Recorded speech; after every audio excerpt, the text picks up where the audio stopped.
Baik, selanjutnya adalah hadis yang berbunyi, hadis ini diriwayatkan Bukhari dan Ahmad. Sahal ibn Sa'ad radhiyallahu anhu meriwayatkan dari Nabi SAW, surga memiliki 8 pintu. Ini riwayat Bukhari. Riwayat Imam Ahmad dari Utbah bin Abdus Salam secara marfu bersambung hingga Nabi SAW dengan lafaz surga memiliki 8 pintu dan neraka memiliki 7 pintu. Saksi bahasan, surga memiliki 8 pintu utama gerbang. Di dalamnya ada pintu-pintu yang lain lagi seperti tadi, pintu sholat, pintu puasa dan seterusnya. Di dalamnya pintu-pintu itu ada miliaran istana karena semua orang bisa memiliki sampai jutaan istana di surga itu. Tergantung amal yang dia lakukan. Saya sudah pernah jelaskan, seperti misalnya siapa yang menjaga 12 rakaat sehari semalam, Allah akan bangunkan baginya istana di surga. Jadi setiap hari kita bisa dapat istana di surga. Kalau umurnya orang 70 tahun, kan itu, berarti 70. 1 tahun 365 hari, 365 istana. Kali 70, berapa ribu tuh istananya satu orang. Baru dari sholat itu saja. Ada hadis yang berbunyi, siapa yang membaca Al-Ikhlas, Qul Huwallahu Ahad 1 hari 10 kali, Allah akan bangunkan baginya istana di surga. Baik, kalau 1 hari saya baca 100 Al-Ikhlas, saya punya berapa istana? 10 istana. Ada hadis Nabi SAW bagi bapak-bapak terutama. Ya. Siapa yang pergi ke masjid, dapat 1 istana di surga. Siapa yang pulang dari masjid ke rumahnya, karena dia cuma hadiri sholat 5 waktu, maka dapat 1 istana di surga. Berarti 5 waktu sholat wajib, kita punya 10 istana di surga. 1 hari. Ini selain tadi Qul Huwallahu Ahad, selain tadi sholat 12 rakaat sehari semalam. Hadis yang lain. Siapa yang membangun rumah buat Allah di muka bumi masjid, maka dia akan mendapatkan istana di surga. Kan gitu. Sampai dalam sebuah hadis, siapa yang membangun istana, siapa yang membangun masjid di muka bumi sebesar sarang burung. Dalam makna yang lain adalah cakaran kaki burung di tanah, gitu kan. Jadi seperti sarang burung untuk taruh telurnya kecil seperti itu saja. Misal kita cuma nyumbang 1.000 rupiah, 2.000 rupiah, 10.000, mungkin itu yang kita mampu, lalu digabungin, dibeliin semen, batu bata, dimasukin di masjid itu, dapat istana di surga. Berapa banyak itu celengan-celengan di pinggir masjid. Jangan dilewatkan begitu saja, sumbang. Kemarin sudah sumbang, kemarin itu sudah dicatat, sudah ada istananya di surga, sumbang hari ini. Kenapa nggak mau nyumbang lagi, gitu kan? Harus nyumbang, kesempatan. Setiap ada kegiatan-kegiatan sosial, ada kegiatan-kegiatan amal jariah, jangan ditunda, nyumbang. Nggak ada waktu buat kita ini. Kita nggak tahu ajal kapan datang. Jadi di sini dikatakan, ya, bahwasanya pintu surga memiliki 8 pintu gerbang dan juga memiliki neraka memiliki 7 buah pintu. Tuh teman-teman, insya Allah di surga tidak ada penyesalan ya. Tapi sayang kita masih di dunia. Kalau ada orang masuk di pintu gerbang pertama, di derajat pertama, udah luar biasa itu. Nanti akan kita jelaskan di sini ada penduduk surga yang paling rendah derajatnya. Bagaimana fasilitasnya? 10 kali lipat derajat terkait dunia. Nabi Sulaiman alaihissalam. Orang dapat itu sudah luar biasa sebenarnya. Tapi kenapa mumpung hidup nggak cari yang pintu ke-8 derajat yang paling tinggi surga Firdaus?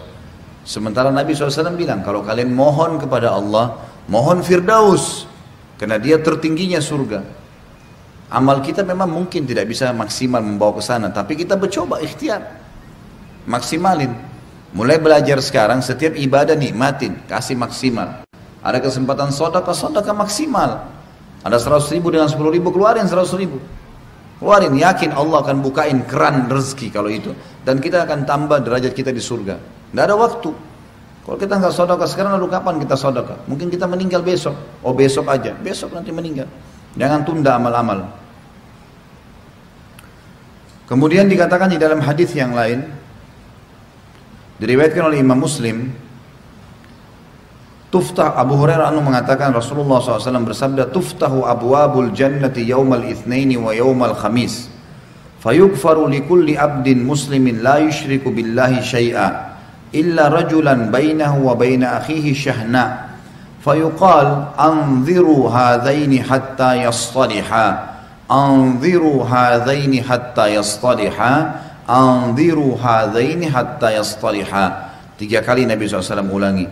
Pintu-pintu surga dibuka setiap Senin dan Kamis. Dibuka maksudnya dibuka pendaftaran. Iya, siapa yang mau Senin Kamis itu kesempatan. Makanya waktu Nabi SAW ditanya kenapa puasa Senin Kamis, jawabannya beliau, karena pada hari Senin dan Kamis amal-amal soleh diangkat ke langit. Maka saya pengen pada saat amal saya dilaporkan saya sedang puasa. Kenapa nggak puasa? Ini yang masih malas puasa Senin Kamis ini kenapa? Hah? Takut mati, takut lapar. Gak bakal mati kalau ajalnya belum datang. Kalau tunda-tunda, mumpung masih bisa, masih sehat, nanti deh Senin depan. Baik Senin ini dicatat di buku amal kosong, nggak bisa diperbaiki. Godaan apapun harus sabar. Lapar, sabar sedikit. Maghrib bisa makan kok, tapi pahalanya besar.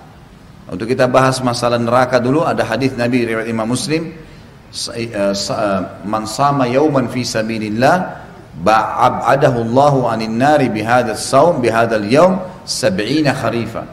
Siapa yang berpuasa satu hari di sisi Allah, satu hari puasa sunnah, apalagi kalau Ramadan puasa wajib, luar biasa. Allah akan jauhkan dia dari api neraka sejarak 70 tahun. Lalu kenapa enggak puasa? Puasa, sabar. Ada makanan nanti makan. Ya, nanti. Dan orang kalau lagi diundang ada arisan ibu-ibu, ada acara, datang tidak apa-apa, gitu kan? Oh saya makan, oh maaf saya lagi puasa. Nanti takut riak, nggak usah riak. Tapi setannya, jangan lihat untuk dipuji. Maaf saya lagi puasa. Riak itu kalau tidak ditanya, maaf ya saya lagi puasa. Nah itu riak, nggak ada yang nanya, nggak ada penyebab apa-apa. Tiba-tiba langsung, itu jelas mau dipuji. Tapi kalau kita ditanya, mau kemana? Mau sholat. Mau kemana? Mau ke majelis ilmu. Jadi berangkat haji, insya Allah jadi. Nggak ada riaknya. Kontrol saja kan gitu. Tapi kita boleh. Insya Allah orang yang puasa kalau diundang nanti dapat lebih banyak porsinya. Dibungkusin nanti lebih banyak. Nanti juga bisa gitu kan. Begitu pula dengan apa saja amal saleh.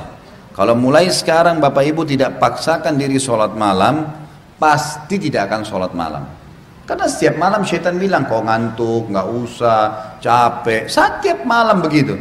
Terus sampai kapan? Nggak, saya mau lawan syaitan sekarang. Bangun, wudu, sholat. Kata Allah SWT, "Walladzina jahadu fina lanahdiyannahum subulana." Orang yang memaksakan diri menuju ke jalan-jalan kami akan mudahkan mereka sampai ke jalan kami. Maksudnya, kalau antum sudah paksakan, ya, teman-teman sini laki-laki, perempuan di sini, antum dan antunna sudah memaksakan diri dalam masalah ibadah ini, kita akan bergulir. Misal ngantuk malam nih, paksain bangun, wudu, sholat, bergulir tuh sholatnya, pasti akan berjalan. Allah akan mudahin nanti. Yang penting lawan dulu syaitannya. Nah kalau tidak buku amal berjalan terus nih, sampai kapan? Sementara derajat di surga kita harus kejar. Ya. Lalu dikatakan,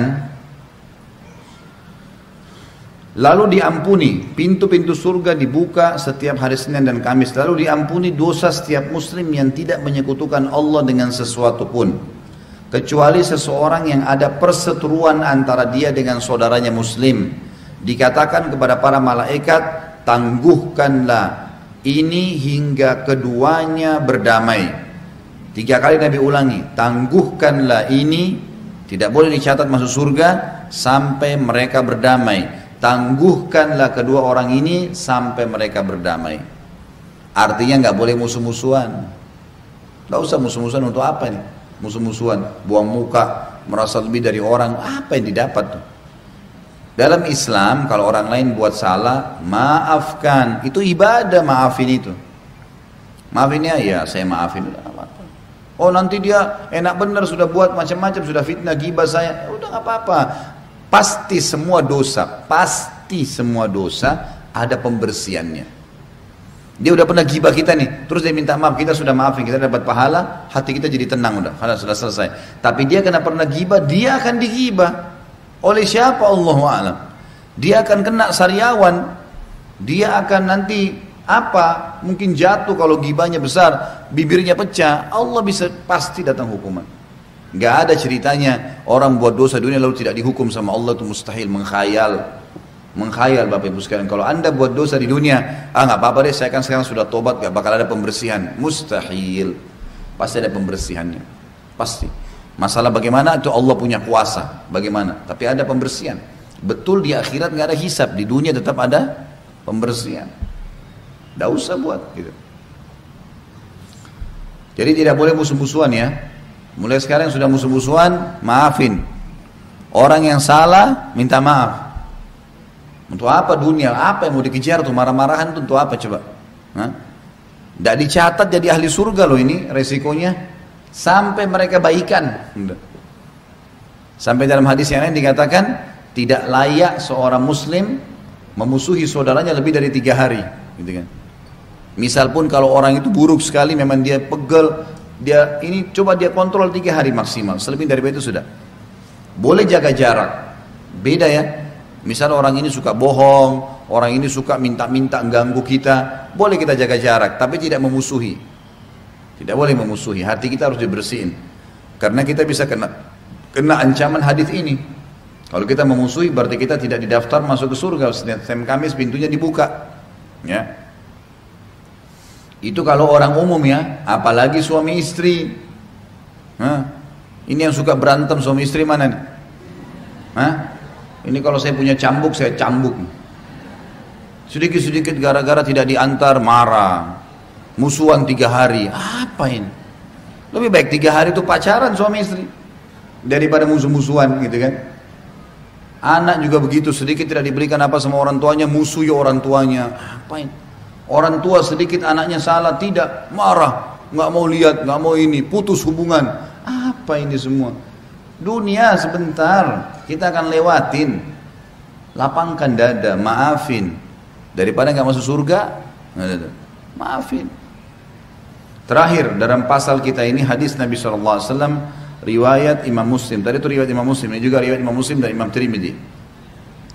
Umar bin Khattab radhiyallahu anhu menceritakan sabda Nabi SAW, "Ma minkum min ahadin yatawadda'u fayusbighul wudu'a thumma yaqul Ashhadu an la ilaha illallah wahdahu la syarika lah wa ashhadu anna Muhammadan abduhu wa rasuluh illa futihat lahu abwabul jannati tsamaniyah yadkhulu min ayyaha sya'." Tidak ada seorang pun dari kalian berwudu lalu menyempurnakan wudunya, kemudian mengucapkan asyhadu an la ilaha illallah wahdahu la syarika lah wa asyhadu anna Muhammadan abduhu wa rasuluh. Aku bersaksi bahwasanya tidak ada Tuhan yang paling berhak disembah, diibadahi kecuali Allah, dan tidak ada sekutu baginya. Dan aku bersaksi bahwasanya Muhammad benar-benar hamba dan utusannya, melainkan dibukakan baginya 8 pintu surga. Ia dapat memasukinya dari mana saja ia suka. Apa ini? Wudu. Wudu, hanya wudu. Wudu terus syahadat. Kenapa malas wudu? Ini yang masih malas wudu kalau mau tidur nih, siapa ini? Kenapa malas wudu mau tidur? Wudu, Nabi SAW suruh.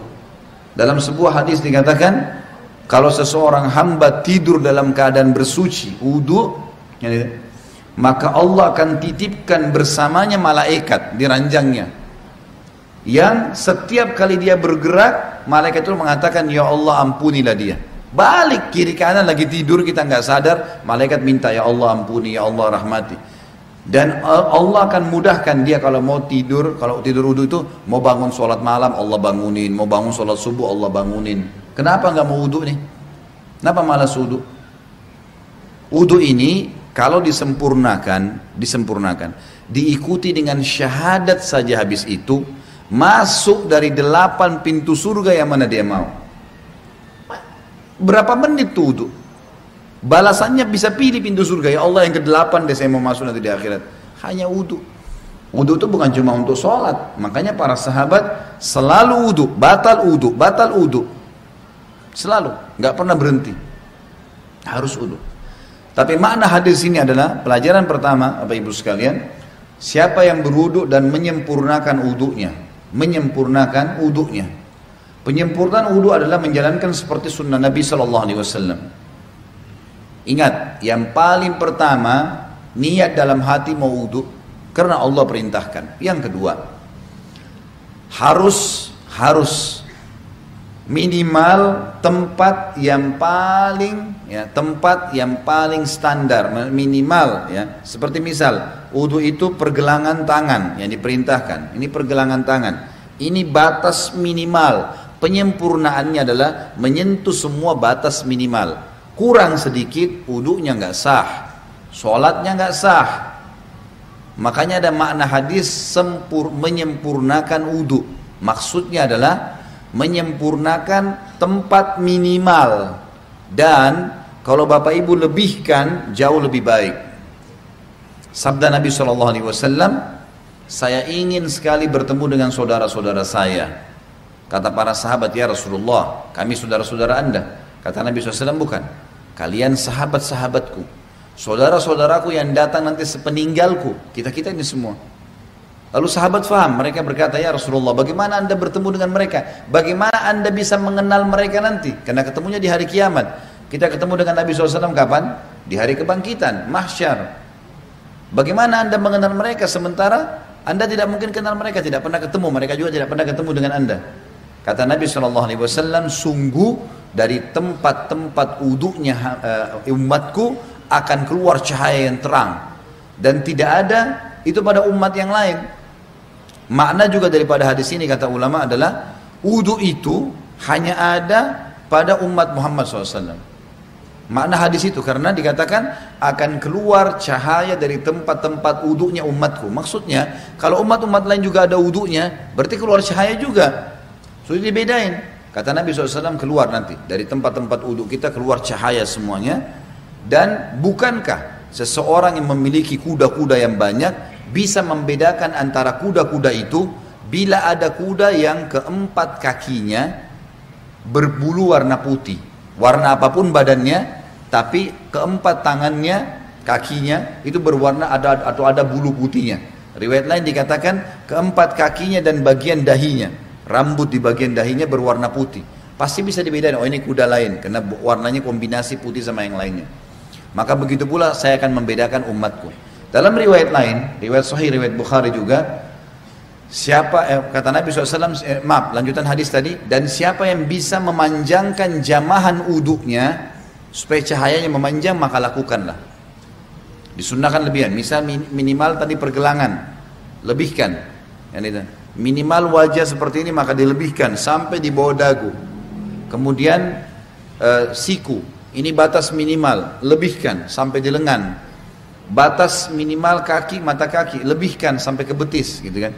Dan boleh wudu pada saat orang lagi mandi di kamar mandi tidak pakai pakaian boleh, asal bukan di tempat umum, insya Allah nggak apa-apa. Loh iya, kamar mandi kita sendiri ada pintunya tertutup nggak ada masalah. Karena pernah ada yang bilang gitu, Ustadz boleh nggak saya wudu sementara saya mandi, atau saya harus tutup dengan sarung atau handuk? Kalau sendirian nggak ada masalah, nggak ada larangan di situ. Maka kita boleh. Nah pada saat itu justru kesempatan melebihkan. Siku bisa dilebihkan, mata kaki bisa dilebihkan, kan bisa dilebihkan gitu kan, kesempatan pada saat itu.